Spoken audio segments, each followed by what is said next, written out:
Spiderman almost 50 सालों से भी ज़्यादा टाइम से ये सुपर हीरो लोगों द्वारा सबसे ज़्यादा पसंद किए जाने वाला सुपर हीरो है। और सारे सुपर हीरो में से सबसे ज़्यादा स्पाइडरमैन को लोग पसंद करते हैं।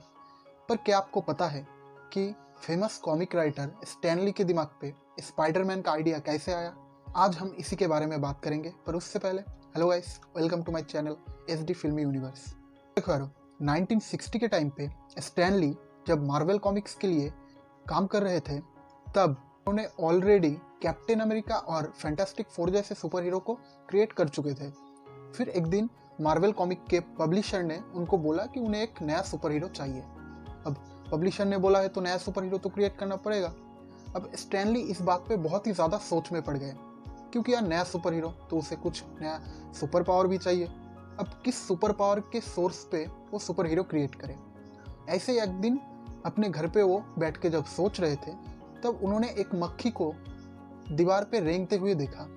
फिर उनके दिमाग में ये आइडिया आया कि नया जो सुपर हीरो होगा उसका पावर यही होगा कि वो दीवार पे चढ़ सकता है और चिपक भी सकता है।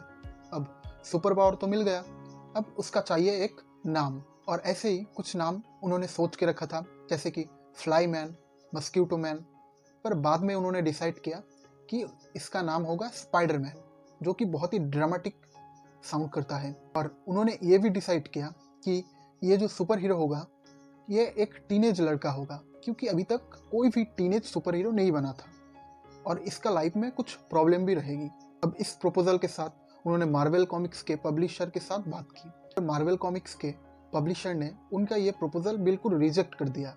उन्होंने बोला कि एक तो स्पाइडर से लोग डरते हैं, तो ये सुपर हीरो तो बिल्कुल नहीं चलेगा, और दूसरा एक टीनेज कभी भी सुपर हीरो नहीं हो सकता है, और सुपर हीरो के लाइफ में प्रॉब्लम ही नहीं हो सकता है, इसलिए तो वो सुपर हीरो है।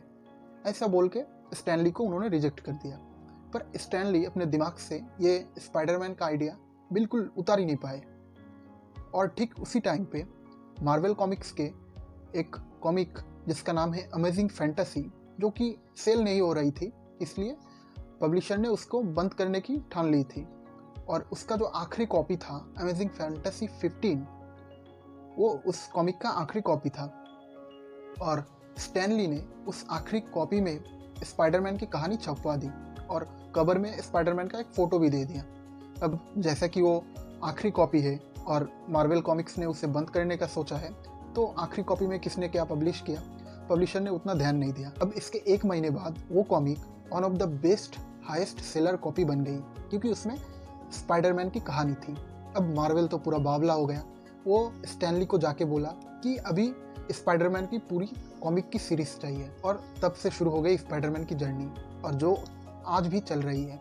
और 2021 में अमेजिंग फैंटेसी 15 की एक ओरिजिनल कॉपी, जो कि 3.6 मिलियन यूएस डॉलर में बिकी, जो कि आज तक की वर्ल्ड की सबसे एक्सपेंसिव कॉमिक की कॉपी थी।